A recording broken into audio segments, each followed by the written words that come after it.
Guys, please stop. Don't skip this video. Di mana diperkatakan duit untung G20 buat borong 596 jet tempur KF-21 Bromeye dan juga 12 merch daripada Qatar. Adakah ini benar, guys?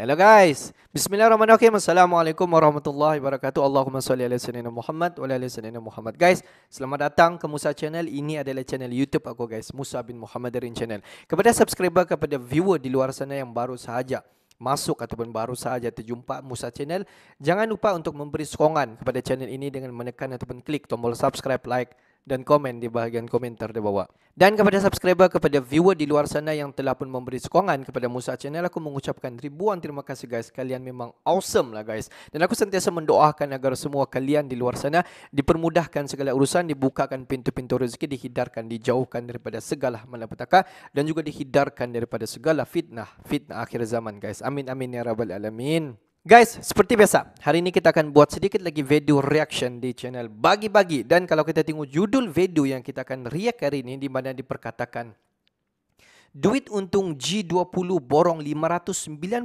jet tempur KF-21 Bromeye Corsair dan juga 12 merch jet tempur daripada Qatar. Adakah ini benar, guys? Jom kita semak dulu video ini. Seperti biasa, please tonton video ini sampai habis untuk tidak salah faham wujud. Seperti biasa, di hujung nanti baru kita akan bagi sedikit kita punya respon mengenai video ni, guys. Apa-apa pun, jom layan video ni, guys.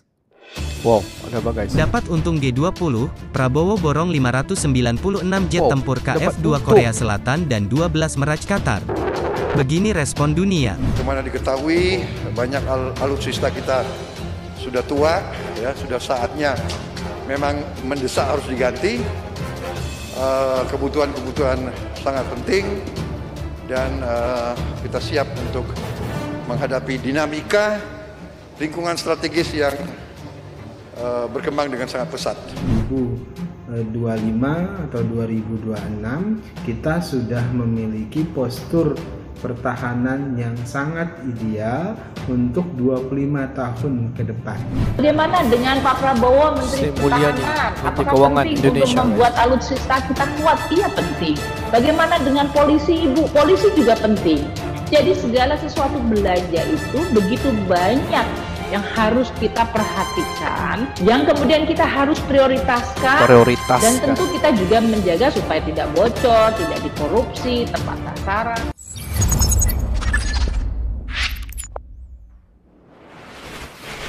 Halo sahabat Bagi-Bagi, begitu fantastis keuntungan acara G20 di Bali. Bahkan sampai Mimin geleng-geleng kepala. Dengan keuntungan tersebut, Indonesia kabarnya akan membeli 596 jet tempur KF-2 dan Mirage Qatar. Bayangkan 596 jet tempur, itu sungguh sangat hebat dan menakjubkan. Komitmen Indonesia untuk meningkatkan kekuatan militernya juga telah didukung pemegang negara veto, yaitu Amerika Serikat, Rusia, Inggris, Prancis, dan China. Semua pemegang tongkat dunia adalah sahabat dekat Presiden Joko Widodo. Bahkan mereka juga sahabat karibnya Menhan kita, yaitu Prabowo Subianto. Sebagai Menteri Pertahanan, Prabowo terus bergandengan dengan Jokowi untuk memberikan yang terbaik kepada rakyat Indonesia. Di dalam KTT yang diadakan kemarin, Prabowo kepakan sayap dan membuktikan ketangguhan Indonesia di kancah internasional. Dengan niat memborong 596 jet tempur dari Corsair, dari keuntungan G20, membuat Indonesia akan tangguh di atas langit Nusantara. Sahabat Bagi-Bagi, ternyata besar keuntungan yang didapatkan Indonesia menjadi presiden G20 adalah 9,1 triliun. Presidensi G20 diproyeksikan mampu meningkatkan konsumsi domestik hingga 1,7 triliun. Penambahan PDB nasional hingga 7,4 triliun. Dan pelibatan UMKM, serta penyerapan tenaga kerja sekitar 33.000 di berbagai sektor. Dengan modal utama ini membuat Indonesia semakin yakin bisa membeli sejumlah alutsista baru dan canggih.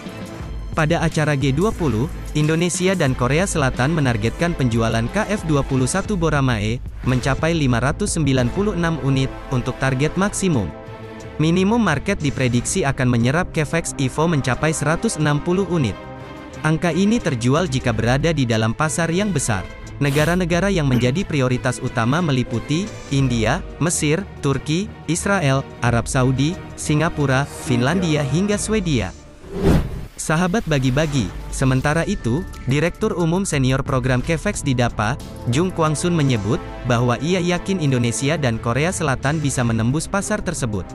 Lantaran ada kebutuhan mengganti jet tempur generasi sebelumnya. Ada sejumlah manfaat yang disampaikan Eris Herianto jika Indonesia membuat pesawat tempur sendiri. Terutama dalam program Joint Development Cavex (EVO), seperti desain pesawat yang dapat memenuhi operasional requirement TNI AU. Kemudian kebebasan menentukan konfigurasi, sehingga menjamin kemampuan pengembangan teknologi pesawat tempur yang berkelanjutan. Yang terpenting bahwa dengan membuat pesawat tempur sendiri bisa menekan biaya operasional dengan konsep perawatan, yang sesuai dan mampu membuka peluang ekspor. Program ambisius kedua negara ini memang tak main-main. Dana yang dikucurkan mencapai 24,8 triliun. Pengamat militer dan pertahanan Marsikal Madya TNI Eris Herianto mengatakan, sejauh ini, total pendanaan telah disiapkan untuk program pesawat tempur Cavex EVO dari tahun 2011 hingga 2026, yang angkanya mencapai 24,8 triliun. Eris Herianto juga menyampaikan laporan, bahwa secara internal total kedua negara akan membeli 168, yang terdiri dari Korea Selatan sebanyak 120 unit dan Indonesia 48 unit. Sementara itu, Direktur Umum Senior Program Cavex di DAPA, Jung Kwangsun menilai, bahwa Indonesia adalah negara hebat yang mampu mewujudkan hal tersebut. Sahabat bagi-bagi, Indonesia punya daya saing kelas dunia dalam pengembangan pesawat tempur. Lewat program Joint Development ini, RI bisa mendapatkan pengetahuan soal pengembangan pesawat tempur.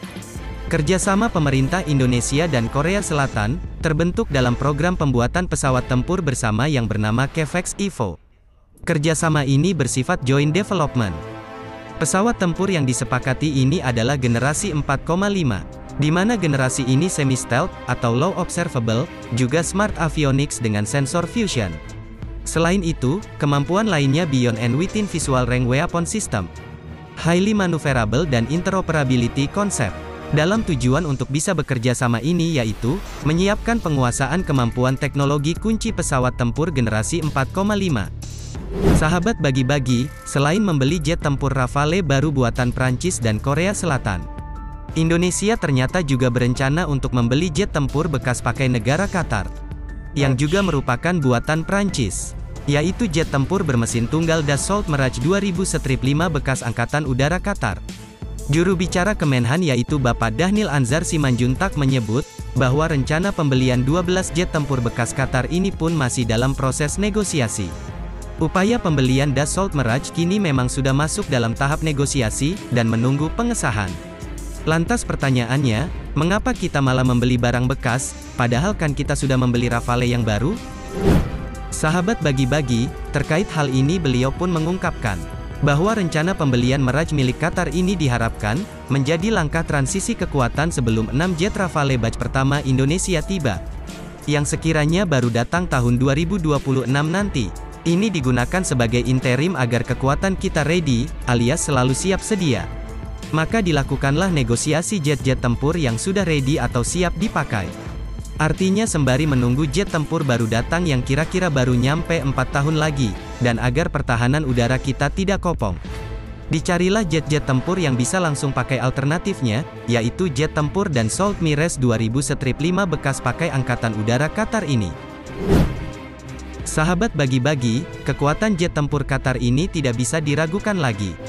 Jet tempur Mirage 2000-5 yang akan diakuisisi oleh Indonesia ini terdiri dari 9 varian kursi tunggal dan 3 varian kursi tandem. Di mana dulu pengiriman pesawat pertama ke Qatar ini, telah dilakukan sejak tahun 1997 silam. Armada jet tempur Mirage 2000-5 ini, mulai dipensiunkan oleh Angkatan Udara Qatar pada November tahun 2021, yaitu sejak 1 tahun lalu. Setelah membeli 36 jet tempur Rafale melalui kontrak di tahun 2015 dan tahun 2017 silam, Indonesia berminat dengan jet tempur bekas pakai Angkatan Udara Qatar ini, karena meskipun tergolong sudah berumur, namun jet tempur ini masih layak dioperasikan, karena jam terbang pesawat yang tergolong masih rendah. Karena tidak terlalu sering digunakan oleh Angkatan Udara Qatar. Di mana kabarnya, jet tempur Dassault Mirage 2000 Strip 5 yang dioperasikan oleh Qatar ini ternyata lebih sering digunakan sebagai pesawat patroli dalam mendukung operasi militer yang dilakukan oleh NATO, khususnya dalam konflik di Libya. Jet tempur bermesin tunggal ini ditenagai oleh sebuah mesin jet Snecma M54PP dengan kemampuan afterburning. Mampu terbang dengan kecepatan 2.336 km per jam atau sekitar 2,2 Mach pada ketinggian tinggi. Dan jet tempur ini pun memiliki jarak operasional sekitar 1.500 km. Dari sisi persenjataan, jet tempur ini dapat membawa 2 pasang meriam DV554 kaliber 30 mm, yang mampu memuat total 250 amunisi. Rudal yang mampu dibawa juga beragam dan bukan kaleng-kaleng, yakni mulai dari rudal udara ke udara, rudal udara ke darat, rudal anti kapal dan ragam jenis bom. Bahkan jet tempur jenis ini diketahui juga memiliki varian tactical bomber, atau pengebom taktis yang mampu membawa rudal atau bomber hulu ledak nuklir. Sahabat bagi-bagi, bagaimana menurut kalian? Hebat kan Indonesia? Jangan santuy terus, mari kita barbar, merdeka kita seutuhnya, merdeka. Hurrah! Guys, diperkatakan kalau kita tengok daripada pelangsungan KTT G20 yang berlangsung di Bali pada beberapa hari yang lepas, di mana dikatakan Indonesia mendapat keuntungan daripada penganjuran tersebut. Dan kalau kita tengok khususnya kepada Kementerian Pertahanan di Indonesia, kalau kita tengok Bapak Prabowo, di mana dikatakan hasil daripada untung G20 itu mungkin daripada hasil jualan ataupun mungkin daripada hasil jualan KF-21 Brunei di antara Korea Selatan dan juga Indonesia, di mana diperkatakan Indonesia akan memborong jet tempur sebanyak 596. Bukan sikit guys, 596 jet tempur. Tapi jangan silap, di mana sebanyak 596 jet tempur itu bukanlah diborong sekaligus. Order hari ini besok sampai, bukan. Di mana diperkatakan dihitung daripada jumlah beberapa pesawat tempur yang akan dibuat pembelian oleh Indonesia seperti Default Rafale, KF-21 Brunei, dan juga dikatakan pada baru-baru ini di mana Indonesia begitu berminat jet tempur bekas daripada Qatar sebanyak 12 unit, di mana kalau kita tengok, kita hitung dan kita kira-kira semua jet tempur itu berjumlah 596 unit, dan dianggarkan pesawat tempur itu akan sampai di Indonesia sampailah pada tahun 2026. Dan kalau kita tengok, ini merupakan salah satu strategi Bapak Prabowo untuk memberi pertahanan, khususnya untuk pertahanan dan juga serangan di Indonesia dengan menambah seberapa banyak alutsista khususnya untuk serangan. Dan kalau kita tengok Bapak Prabowo, dia fokus kepada jet tempur untuk digunakan di TNI Angkatan Udara di Indonesia. Sebab Bapak Prabowo tahu Indonesia merupakan salah sebuah negara di dunia ini yang mempunyai persisiran pantai yang sangat besar. Jadi tidak mustahil fokus Indonesia untuk ingin memperluaskan dan juga memperbanyakkan alutsista untuk menjaga persisiran pantai di Indonesia guys. Kalau benarlah Indonesia akan memborong sebanyak 596 unit jet tempur sampailah pada tahun 2026, tidak mustahil Indonesia ini akan termasuk ataupun tersenarai di antara negara-negara sebaris dengan negara-negara besar Amerika Syarikat, China, Rusia dan beberapa negara-negara hebat yang lain guys. Indonesia bermula daripada bawah, sedikit demi sedikit negara Indonesia mampu menjadi negara yang hebat, dan Indonesia mampu untuk menjadi salah sebuah negara yang sebaris dengan negara-negara yang sudah aku sebut sebentar tadi guys. Mantap lah guys. Oke lah guys, untuk hari ini sampai di sini saja sedikit information daripada Musa Channel, dan kepada subscriber, kepada viewer di luar sana yang belum lagi klik button subscribe, please guys to klik button subscribe, like dan komen di bahagian komentar di bawah. Akhir kata daripada Musa Channel, thanks for watching my video. Assalamualaikum warahmatullahi wabarakatuh. See you the next video guys.